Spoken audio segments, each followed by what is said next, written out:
आज की कथा में आपका स्वागत है। शिव का नाम लेकर कथा सुनना प्रारंभ करें, आपके सारे कष्ट दूर होंगे। इस चैनल को सब्सक्राइब करें और वीडियो को ज्यादा से ज्यादा शेयर करें। यही आपकी गुरु दक्षिणा है।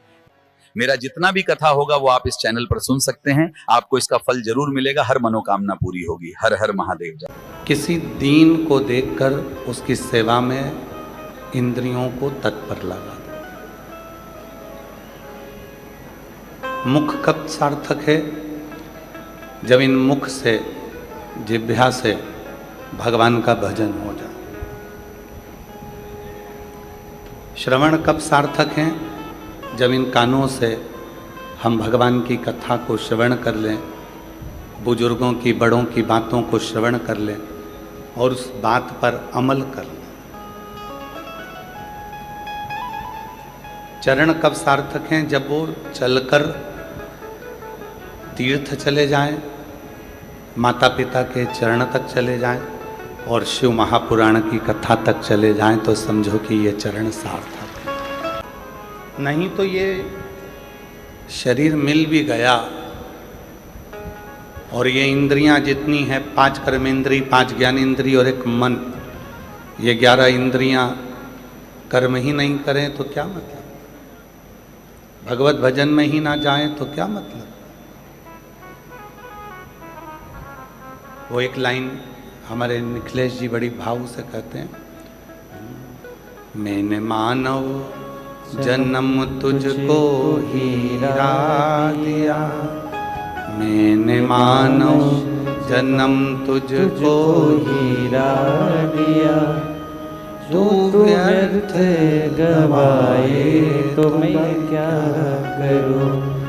मैंने मानव जन्म तुझको हीरा दिया, जो तू व्यर्थ गवाए तो मैं क्या करूं। मैंने तुझको मानव जन्म दिया है और बड़े मुश्किल से दिया, और यदि उस मानव जन्म को तू व्यर्थ गवा दे तो फिर मतलब है क्या? कितना कठिन 83,99,999 योनियां जीव जंतु कीट पतंगा वृक्ष पशु पक्षी जानवर जलचर थलचर वायुचर की मिली, और 83,99,000 योनियां जब इस तरह की मिली और उसके बाद में 84 लाखवीं योनि मानव की मिली। और अगर वो योनि जो 84 लाखवें नंबर की मिली है उसको हम व्यर्थ गवा देंगे तो फिर विचार करिए कि वापिस वो 83,99,999 योनियों में तो जाना ही है। पुराण की कथा कहती है, शिव कथा वर्णन करती है, मरने के बाद चिता पर लेटे हुए व्यक्ति को घी लगाओ, घी मलो या मत मलो। जब शमशान लेकर जाते हैं, आग लगाने से पहले घर का बेटा अपने माँ बाप के शरीर पर घी मलता।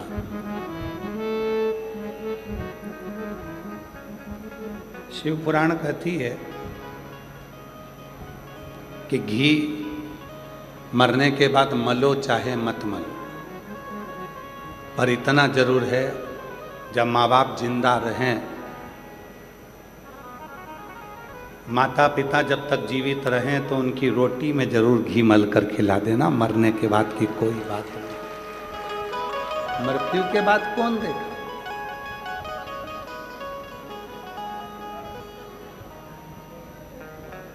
मृत्यु के बाद की क्रमता नहीं है, पर जीते जी की क्रमता।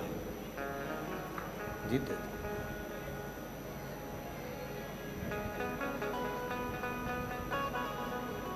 वो एक लाइन है ना, कभी प्यासे को पानी पिलाया नहीं, बाद अमृत पिलाने से, बोलो बोलो जम के बोलो जरा, बाद अमृत पिलाने से, कभी गिरते हुए को उठाया नहीं, बाद आंसू बहाने से। क्या जिंदा है सेवा करो, जीवित हैं आदर करो, बुजुर्ग हैं सम्मान करो। आदर करिए, सम्मान करिए, सत्कार करिए।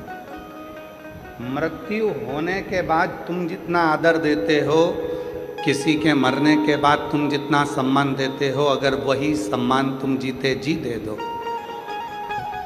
तो जीवन सार्थक हो।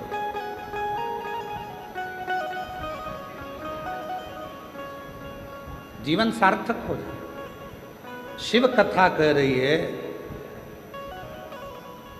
भगवान शंकर का चरित्र कथा है। भगवान शिव काशी में विराजमान है और माँ जगत जननी जगदम्बा अम्बा पार्वती जी उनके पास में बैठी हुई।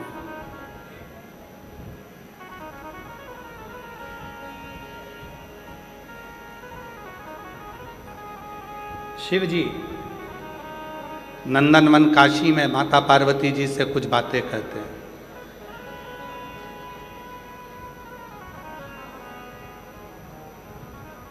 भगवान शंकर माता पार्वती जी से कहते हैं, पार्वती,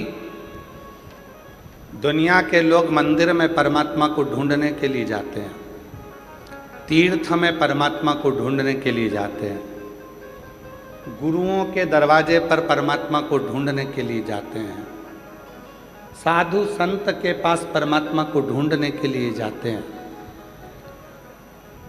देवालय शिवालय में परमात्मा को ढूंढने के लिए जाते हैं। शंकर पार्वती जी से कहते हैं, पार्वती, सच्चे परमात्मा तो घर में माँ बाप के रूप में विराजमान होते हैं, जिनको ढूंढने की जरूरत ही नहीं पड़ती। आदर करो, सम्मान करो, सत्कार करो, प्रणाम करो, नमन करो, सब कुछ प्राप्त हो जाए। सब कुछ। कल एक पत्र किसी बहन जी ने भेजा, उसमें उन्होंने लिखा कि श्री शिवाय नमस्तुभ्यम का मतलब तो प्रणाम करना होता है।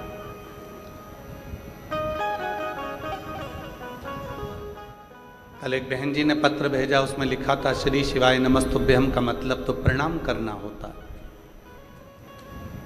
बोलकर देखो, श्री शिवाय नमस्तुभ्यम, श्री शिवाय नमस्तुभ्यम। श्री शिवाय नमस्तुभ्यम का मतलब तो प्रणाम करना होता है। कल किसी बहन जी ने, हमारी बहन ने कल पत्र लिखा। नमः शिवाय का मतलब भी प्रणाम करना होता है, ओम नमः शिवाय का मतलब भी प्रणाम करना होता है। तो श्री शिवाय नमस्तुभ्यम इस मंत्र का मतलब जब प्रणाम करना है, तो प्रणाम करने पर शिव इतनी कृपा कर देते, इतनी करुणा कर देते, इतनी दया कर देते हैं।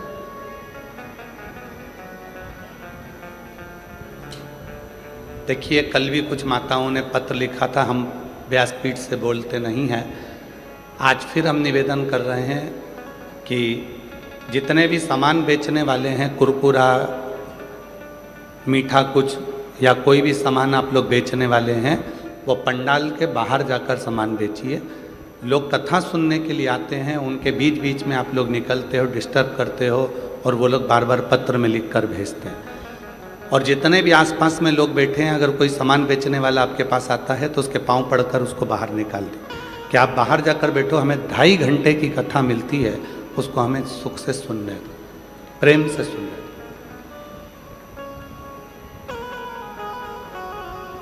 शिव कथा कह रही है, भगवान शंकर का चरित्र कह रहा। माता जी ने पत्र लिखा, बहन जी ने पत्र लिखा कि शिव महापुराण में श्री शिवाय नमस्तुभ्यम का मतलब प्रणाम करना है, नमः शिवाय का मतलब प्रणाम करना है, ओम नमः शिवाय का मतलब प्रणाम करना है। तो प्रणाम करना क्या इतना फलदायी हो जाता है कि वो व्यक्ति की जिंदगी बदल देता है? क्यों नहीं? शिव कथा में भगवान शंकर पार्वती जी से कहते हैं, पार्वती प्रणाम परिणाम को बदल देता। किसी से झगड़ा हुआ, खूब लड़ाई हुई, झगड़ा हो गया, खूब झगड़ा हो गया। झगड़ा होने के बाद एक दूसरे को मारने के लिए खड़े हो गए और उतने में ही किसी दोनों के बीच में एक पार्टी अगर हाथ जोड़कर खड़ी हो जाए और प्रणाम कर ले तो दूसरे का हिम्मत नहीं है कि वो डंडा उठा ले, कि तलवार उठा ले। तुम प्रणाम करोगे और परिणाम बदल जाएगा। वो फिर लड़ाई, विवाद, क्लेश समाप्त होगा।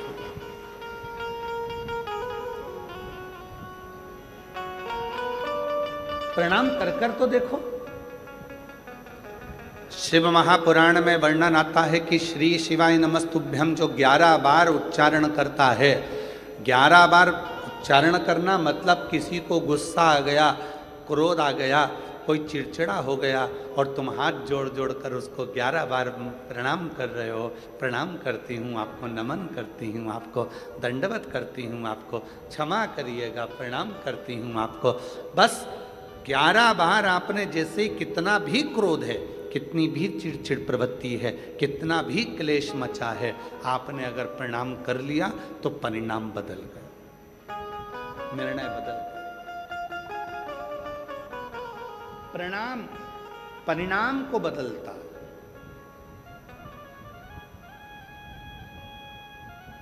महादेव नमन चरणों में स्वीकार कीजिए, सबका किया है मेरा भी उद्धार कीजिए, उद्धार कीजिए।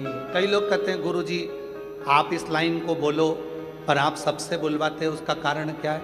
हमने कहा कि शिव महापुराण की कथा केवल कथा नहीं है। शिव महापुराण की कथा में आप अपने पिता से बात करने के लिए आए हो, और यहाँ आया हुआ एक एक जीजी, एक एक जीजा, एक एक बेटी, एक एक बेटा, मेरी एक एक बहन, एक एक माता, बुजुर्ग पिता जब इस लाइन को बोलते हैं, उनके मुख से जब ये लाइन निकलती है कि सबका किया है मेरा भी उद्धार कीजिए, तो आपकी वाणी उस शिव को लगती है और शिव आप पर करुणा करना प्रारंभ कर देते हैं, आप पर कृपा करना प्रारंभ। और महादेव नमन चरणों में स्वीकार कीजिए, सबका किया है मेरा भी उद्धार कीजिए, उद्धार कीजिए।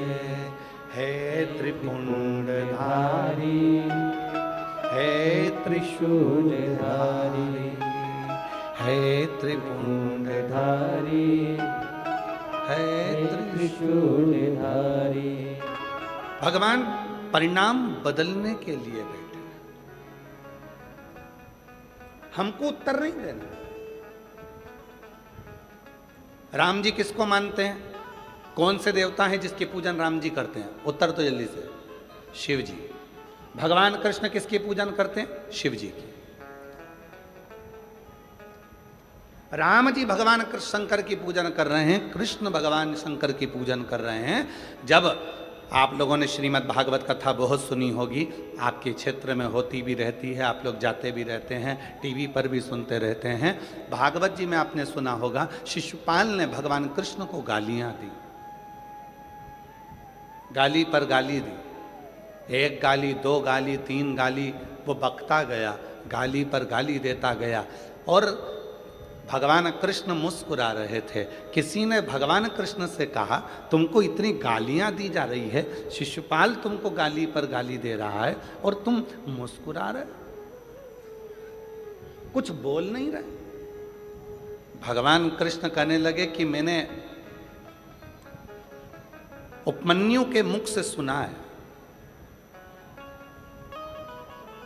शिव का भक्त पलटकर जवाब ना दे, उसका जवाब शिव देता है। शिव का भक्त पलट कर जवाब ना दे, उसका जवाब शिव देता है।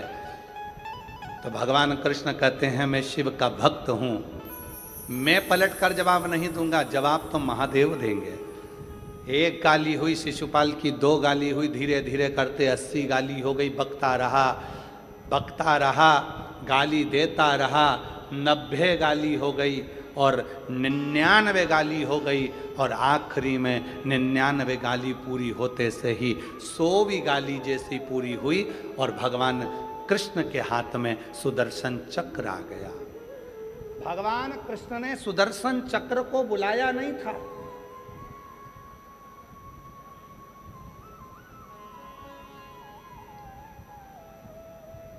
इतनी बड़ी सभा लगी है, उस सभा में भगवान सुदर्शन चक्र उठाएंगे क्या मारने के लिए? भगवान कृष्ण ने सुदर्शन चक्र को बुलाया नहीं था, पर भगवान कृष्ण के हाथ में सुदर्शन चक्र आ गया और वो सुदर्शन चक्र छूटा और शिशुपाल का शीश कट गया। सारे लोगों ने कहा कि भगवान कृष्ण ने शिशुपाल का शीश काट दिया, और भगवान कृष्ण के मुख से निकलता रहा, मैंने शीश नहीं काटा, ये सुदर्शन चक्र मेरा है ही नहीं। जब भगवान नारायण ने अपना एक नेत्र भगवान शिव को दिया था, तब भगवान शंकर त्रिनेत्रधारी हो गए थे, और भगवान शंकर इतने प्रसन्न हो गए थे कि उन्होंने अपना सुदर्शन चक्र भगवान नारायण को दे दिया था। शिवजी त्रिनेत्रधारी हो गए और भगवान विष्णु सुदर्शन चक्रधारी हो गए। तो भगवान कृष्ण कहते हैं ये चक्र मैंने नहीं उठाया, ये चक्र तो मेरी उंगली पर अपने आप आ गया, ये चक्र भी मेरा नहीं है और मारने वाला भी मैं नहीं हूं। तो किसी ने पूछा फिर शिशुपाल को मारा किसने है? तो भगवान कृष्ण कहते हैं कि भगवान शंकर का मैं भक्त हूं और अपने भक्त का अपमान शिव कभी सहता नहीं है, इसलिए उसी ने मार।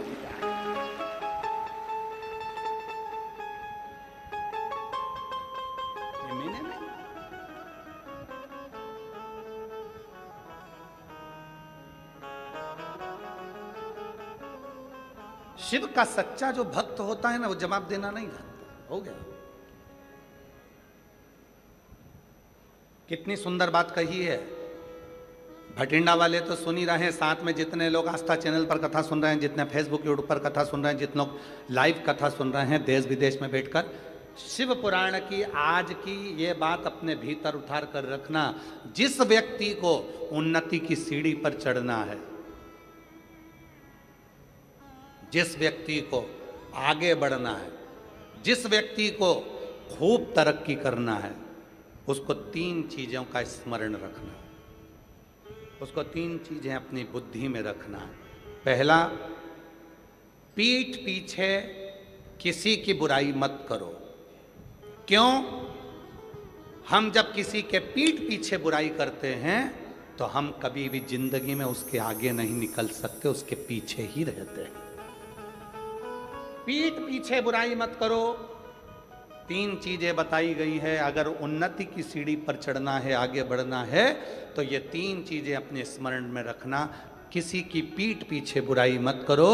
हम किसी की पीठ पीछे बुराई करते हैं तो उसके पीछे ही रहते हैं, कभी जिंदगी में आगे नहीं बढ़ पाते। दूसरे नंबर पर, जो आपकी निंदा करे, जो आपकी बुराई करे,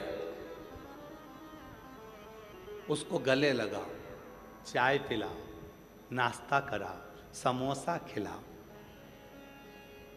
मक्खन पराठा खिलाओ। क्यों?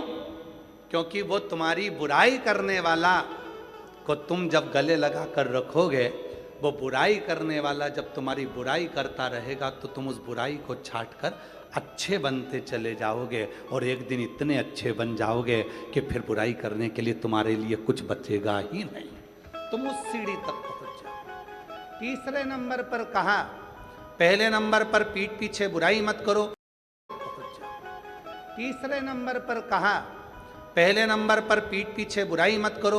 दूसरे नंबर पर बुराई करने वाला जो तुम्हारी निंदा कर रहा है, जो तुम्हारी चुगली कर रहा है, तुम्हारे लिए अपशब्द कर रहा है, तुमको गाली दे रहा है, तुमको आड़ा टेढ़ा बोल रहा है, उसको समोसा कचौड़ी जरूर खिलाओ, चाउमीन खिलाओ, नाश्ता खिलाओ, बघार खिलाओ, खूब पिज्जा खिलाओ, खूब प्रेम से लस्सी पिलाओ, क्योंकि ऐसा बुराई करने वाला। और हम नहीं कह रहे, ये पुराने शास्त्र भी कहते हैं, निंदक न्यारे राखिए आंगन कुटी छवाए, और बिन पानी बिन साबुन सब मेल धुल जाए।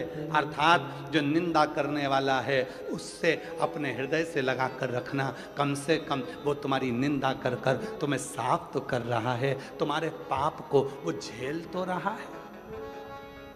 अगर निंदा करने वाला नहीं होगा तो तुम सब बीमार पड़ जाओगे।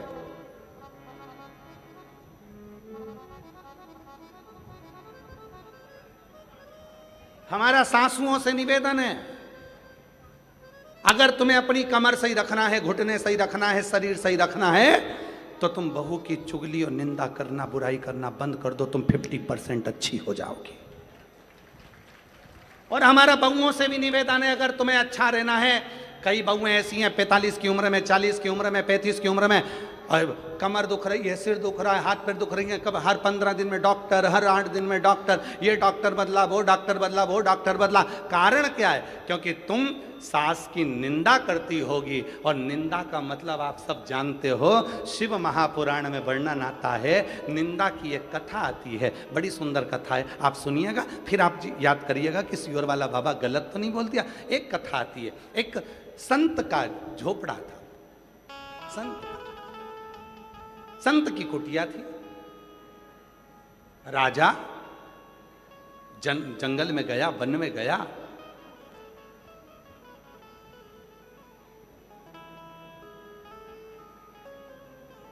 घूम फिर कर अपने घर गया। एक दिन वही संत भ्रमण करते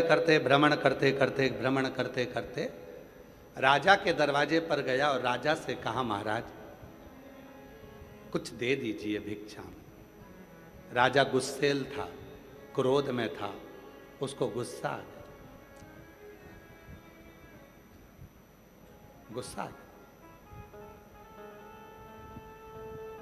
और गुस्सा आया तो उसने गुस्से में आकर, घोड़े की लीद पड़ी थी, वो लीद उठाकर उसने संत के कटोरे में डाल दी। संत ने वो लीद को ले जाकर अपनी कुटिया के पीछे डाल दी, कुटिया के। राजा भ्रमण करते हुए जंगल में आया, रात्रि का समय था, भटक गया।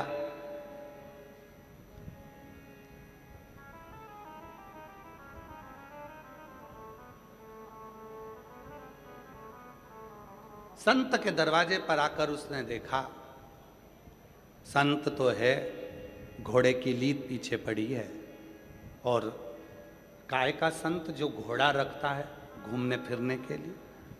राजा को गुस्सा आया, चल दिया, घर गया। जो मिलता राजा उससे कहता, एक संत जंगल में रहता है, घोड़ा पाल के रखा है, लीद थी उसके घर, लीद थी, बढ़ता गया। राजा निंदा करते गया, निंदा करते गया, संत संतुष्ट होता गया, लीद का ढेर बढ़ता चले गया, लीद का ढेर बढ़ता था। और आखिरी में एक दिन राजा भ्रमण करते करते राजा पहुंच गया, जाकर देखा लीद का ढेर था, लीद का ढेर। और उस ढेर को देखा, पूछा, महाराज ये लीद इतनी सारी कैसे हो गई?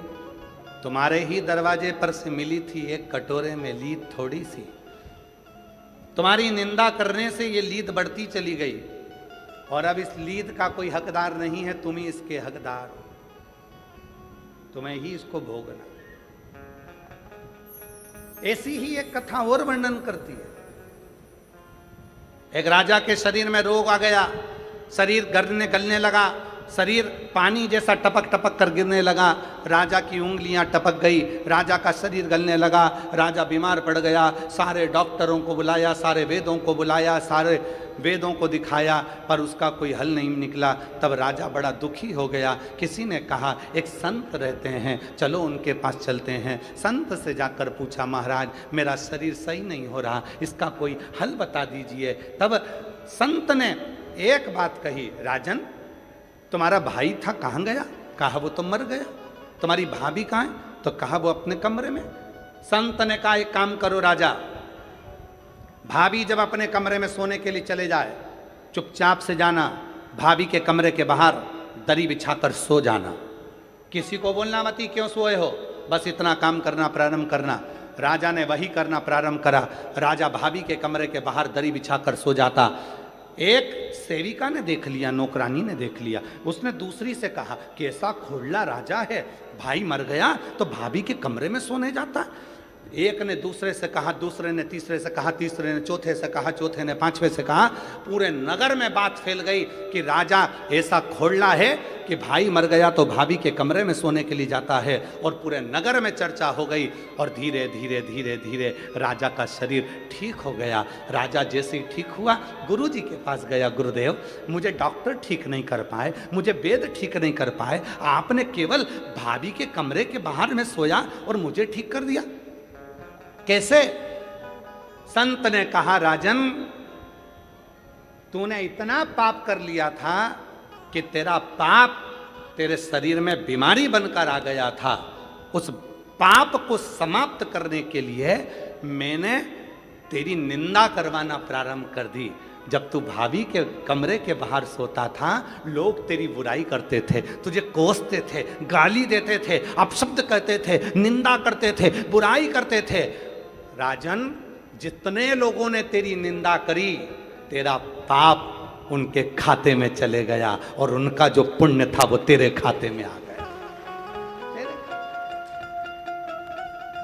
इसीलिए निवेदन है, शिव महापुराण के ये 3 सूत्र अपने भीतर उतार कर रखिएगा, जो भगवान शंकर नंदन मन में माता पार्वती जी से कहते हैं। सुनो पार्वती जी, पहला, पीठ पीछे बुराई मत करना। पीछे बुराई करने वाला हमेशा पीठ के पीछे ही रह जाता है और आगे वाला आगे निकलता चले जाता है। दूसरे नंबर का, कोई निंदा करे, बुराई करे, तुम्हें गाली दे, तुम्हें अपशब्द कहे, तुम्हें ताना दे, दिन रात तुम्हें कोसे, तुम उसका जवाब मत दो। तुम उसको गले लगाकर उसको समोसा खिलाओ, कचौड़ी खिलाओ, लस्सी पिलाओ, भोजन कराओ, मक्खन पराठे खिलाओ, उसको बेहतरीन बेहतरीन भोजन कराओ, जलेबी खिलाओ, उसको इमरती खिलाओ, उसको पकवान खिलाओ। क्यों? क्योंकि वो अपना खुद का पुण्य बुराई कर कर तुमको दे रहा है और तुम्हारी बुराई कर कर कर तुम्हारे पूरे पाप को वो अपने माथे ले रहा है। वो बीमार पड़ेगा, दुखी होगा, तकलीफ में आएगा, कष्ट में आएगा, पर तुम्हें ठीक कर देगा, तुम्हें ठीक। इसलिए मेरा सासू माताओं से निवेदन, जितनी भी सासें बैठी हैं सबसे निवेदन, स्वस्थ रहना है तो निंदा मत करो। बहू की निंदा करी तो बहू का पाप तुम्हारे माथे पर, और तुमने जितनी माला जपी उसका पूरा पुण्य बहू के पास। इसलिए याद रखना, एकदम शांत। तुम किसी किसी घर में देखना, बहुएं तो दिन भर बीमार रहती हैं और सास एकदम चकाचक डेंटिंग पेंटिंग करके, बेहतरीन लाइन खींच के, डब्बा भर के, और पार्लर में जाके धागे से वो एकदम मस्त रहती, उन्हें कोई मत। अब कई बहुएं कहती हैं, बताओ मेरी तो कमर दुख रही है, मेरा पाँव दुख रहा है, मेरा हाथ दुख रहा है, मेरा ये दुख रहा है, मेरा वो दुख रहा है, और बहुएं कह रही हैं मेरा शरीर ये दुख रहा है। और सास, क्यों मम्मी 15 लोग आ रहे हैं तो क्या हुआ, मैं हूं ना, खाना बना लूंगी, तू तो रहने दे, तू तू तू जा, तेरा बच्चे संभाल तू तो। और बुढ़िया माँ ने खाना माना बना के तैयार, और बहू क्यों? क्योंकि बहू इतनी सास की बुराई करती है, सास की बुराई करते करते बहू सास की सारी बीमारी को खुद ले लेती है और अपना जितना पुण्य है वो सास को दे देती है। इसलिए याद रखना, ये ट्रांसफर बहुत ध्यान देने वाला है, बहुत ध्यान। कई लोग हमसे कहते हैं बाबा जी आपकी इतनी बुराई करते हैं लोग बाग, हमने सोशल मीडिया पर देखा आपको गाली देते रहते हैं, कोई कहता है ऐसा कोई कहता है वैसा। हम उनसे एक ही बात कहते हैं, उनको कहने दो, हो सकता है हमारे कमर में कभी दर्द आएगा, हाथ पैर में दर्द आएगा, तो हमारा पूरा जितना भी दर्द है, दुख है, तकलीफ है, वो सब बुराई करने वाले ले लेंगे। और उन्होंने जिंदगी में कभी भूखे को भोजन, प्यासे को पानी पिलाया होगा, उसका पुण्य हमारे खाते में आता चले जाएगा। तुम कहने दो, आग लगे बस्ती में, जम के बोलो, आग लगे बस्ती में, क्या किसको रोइए, एकदम मस्त। जितना जितना लोग बुराई करें तुम उतनी जोरदार खजूर वाली चोटी बना के जाओ, उतनी जोर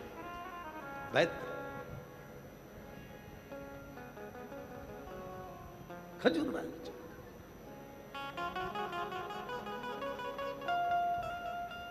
हम तो बाबा के भरोसे चलते हैं, हम तो बाबा के भरोसे चलते हैं। ये दुनिया वाले जलते हैं, ये दुनिया वाले जलते हैं, डमरू वाले के भरोसे चलते हैं। काशी वाले के भरोसे चलते हैं, सीहोर वाले के भरोसे चलते हैं, सीहोर वाले के भरोसे चलते हैं। हम तो बाबा के भरोसे चलते हैं, हम तो बाबा के भरोसे चलते हैं। 3 सूत्र हैं। पहला, पीठ पीछे बुराई मत करो। दूसरा, बुराई करने वाला आपकी कोई बुराई कर रहा है, दूसरे की बुराई करने वाले को गले नहीं लगाना, अपनी बुराई अगर कोई कर रहा है तो उसको गले लगा। तीसरा, गरीब और अमीर दोनों के भेद को मिटाओ। कुर्सी मिले, पद मिले, प्रतिष्ठा मिले, यश मिले, सबके लिए तत्पर रहो। सबसे, सबके प्रति समान, सबके।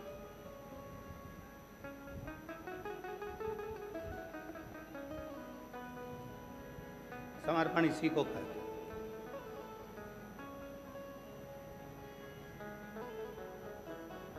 समर्पण का भाव इसी को कहते हैं।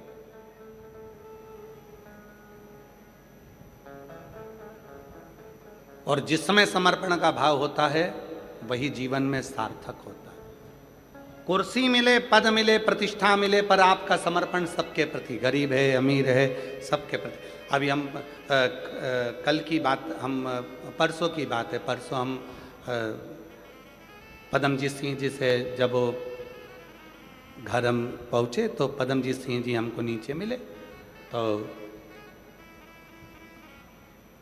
हमने कहा कि आप अभी आ गए हैं कथा में से? हाँ। अब शाम को सबसे मिलने के लिए, किसी को कोई कष्ट तो नहीं है, किसी को कोई परेशानी तो नहीं है, सबके पास जाए। हमने कहा पापा भी तो जाते हैं अमरजीत सिंह जी? कहने लगे वो भी जाते हैं, हम भी जाते हैं। हमको इतनी खुशी हुई, आज के समय के ये नवयुवक बेटे, और बेटे के साथ में आपके भटिंडा क्षेत्र के मेयर, अगर उनका भाव इतना शुद्ध है तो हमें लगता है कि पूरे भटिंडा का भाव कितना शुद्ध होगा। ऐसी शुद्धता का भाव होना चाहिए। हमें जाना है, सबसे मिलना है, किसी को कोई कष्ट तो नहीं है। उनके मुख से सबसे पहले मैं पदम जी आपको साधुवाद देता हूँ इस चीज़ के लिए, बहुत बहुत साधुता है आपके भीतर। कम से कम हम सबसे मिलेंगे, सबसे, किसी को कोई कष्ट तो नहीं। स्नेह इसी को कहते हैं। पद मिले, कुर्सी मिले, प्रतिष्ठा मिले, यश मिले, वैभव मिले, उसके साथ आपके भीतर समता का भाव हो कि ये सब मेरे हैं, सब।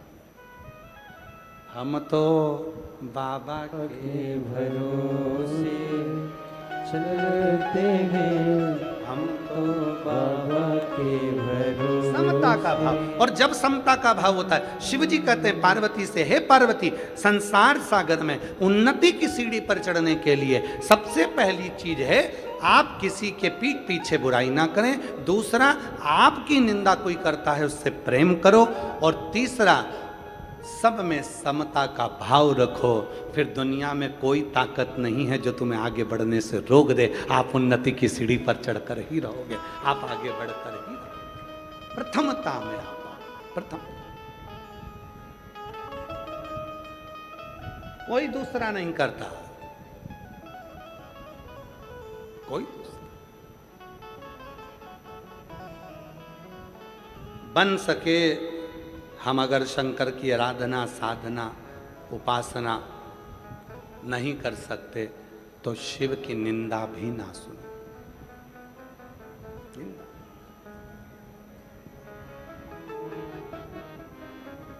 ईमानदारी से बोलना रे सब।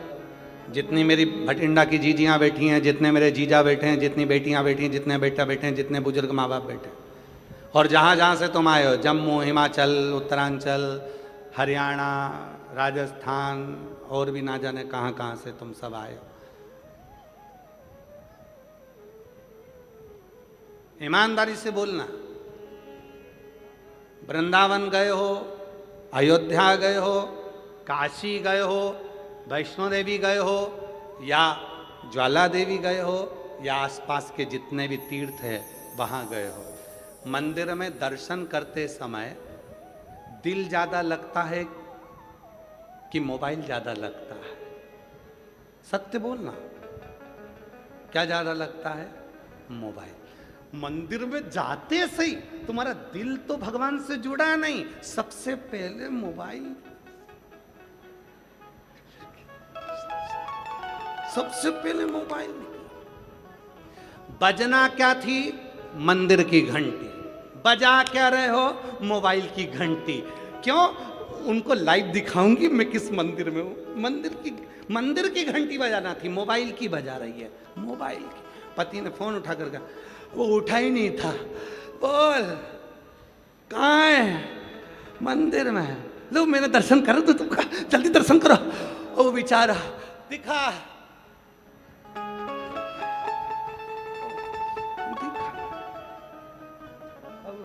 उसका दिल ही नहीं है, और तू जबरदस्ती उसको उठा के, देखो देखो भगवान कितने सुंदर लग रहे ना, हाँ अच्छा लग रहा है। जो अभी मैं दूसरे मंदिर में जाऊंगी, जब वो भी दर्शन कराऊंगी। पति बोला मैं नहाने जा रहा हूं, तेरे हाथ जोड़ रहा हूं, तू चुपचाप बैठ।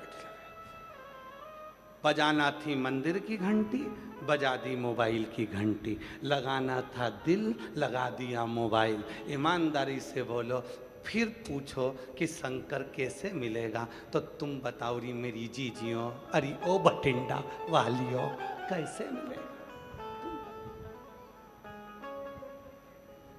ना जी भर के देखा, ना कोई बात की, बड़ी आरज़ू थी मुलाकात की।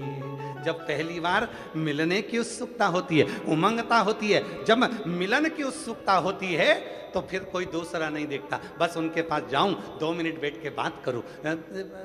जब पहला संबंध पक्का होता है, संबंध पक्का होता है, लड़की लड़के को देखती है, लड़का लड़की को देखता है, तो मन में सोचते हैं कि 2 मिनट बैठ के बात तो करें, आखिर इनके हृदय में क्या चल रहा है, उनके हृदय में क्या चल रहा है।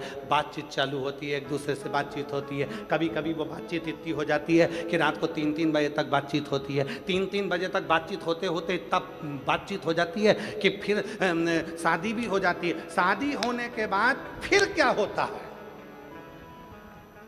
जो रात को 3 बजे तक बात करते थे वो 15 मिनट बात नहीं करते।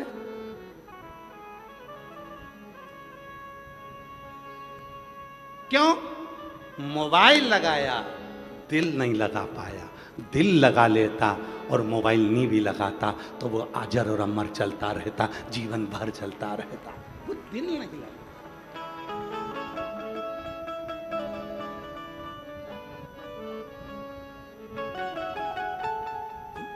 मिलन की आस, तुझसे मिलने के लिए तेरी कसम, तुझसे मिलने के लिए तेरी कसम, एक मुलाकात जरूरी है सनम। उससे मिलन की आस बढ़े। मंदिर गए, कहाँ गए? मुरली मनोहर मंदिर में। कहाँ गए? कुबेरेश्वर धाम में। कहाँ गए? काशी विश्वनाथ में। कहाँ गए? उज्जैन महाकाल में। कहाँ गए? बांके बिहारी में। कहाँ गए? राधा वल्लभ में। कहाँ गए? भगवान के दर्शन करने। कहाँ गए? वैष्णो देवी गए। वहां जाने पर भी आपके मोबाइल की घंटी